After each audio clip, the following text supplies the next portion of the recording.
So, hello guys, welcome to Siargao. So, nandito tayo sa Municipality of Dapa para sa isang tour kung saan dadayo po tayo sa Sohoton Cave.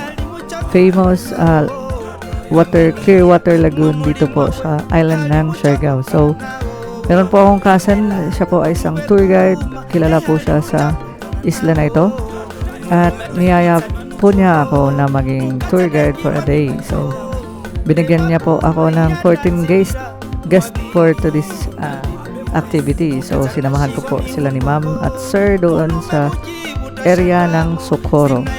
So, dito po sa Municipality of Socorro, matatagpuan clear blue water lagoon na tinatawag nila na Sohoton. So, ayan po, masaya po silang nag-activity habang hinahanda po yung mga pagkain nila. Ito po ay isang budol fight kung saan pwede naman pong mga plates. So, hindi po siya masyadong kilala po itong budol fight dito sa Siargao pag kayo po ay nag-island hopping. Mas gusto nila po ito kasi po na-design po ito ng area kung saan kayo kumakain ng pangalan ng area kung saan kayo kumakain. So, ayun, enjoy na enjoy sila ni mama at sir. Habang kumakain sila, naghihintay po kami ng low tide para po makapasok kami ng Sohoton Cave. At narito na nga po tayo sa Sohoton Cave at kasi-kasing turista po ang narito. So, international tourist galing po ng iba-ibang bansa. So, nasa receiving area po tayo at magre-register po tayo para just in case mawala po tayo sa loob ay mamomonitor po ng local government ng Socorro. So, ayan po, nakapagsakay po na tayo ng bangka para papasok po sa Sohoton Cove. Habang binabaybay po natin, meron po tayong local tour guide kung saan ina-explain po yung historical ng area na ito. Mapapasok lang po ang Sohoton kapag ito ay low tide.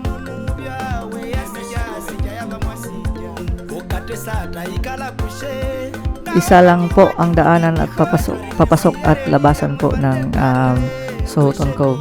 Tsaka, ayan po si kuya, lalangoy po siya para guide po tayo sa jellyfish. Ang una po nating activity is swim with the jellyfish. Nandito po tayo sa jellyfish sanctuary ng Sohoton Cave at itong jellyfish po na ito ay hindi po nakakapag-sting. So, non-sting po yung mga jellyfish natin. Safe po sila sa mga tourist na maliligo po dito.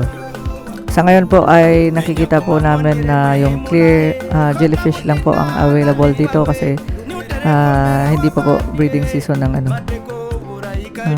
tawag dito ng tour guide. Hindi pa po nakikita yung mga brown jellyfish. So, enjoy na enjoy sila ni ma'am at sila ni sir. So, ayan po, 1, 2, 3, go. At meron po tayong makakasabay ng mga turista din po galing ng ibang bansa. So, tatlo po ang activity natin dito sa ilalim ng cave. At yun po ay isa yung jellyfish at isa rin po yung nasa Hagukan Cove kung saan wala po tayong video doon kasi naligo po tayo doon. At ito po yung pangatlong activity natin kung saan papasok po tayo sa kuweba at lalabas tayo doon sa taas kung saan hindi na po tayo pwedeng bumaba sa dinaanan natin. So, ang way lang po talaga ay magja-jump dito kung saan ayun, kung may fear of heights po kayo, talagang dito nyo po siya malalabanan at ma-overcome. So, yun po, masayang si ma'am at tumalon kahit hindi siya marunong lumangoy. Meron po tayong mga life vest provided po ng tour natin. So, maraming salamat po.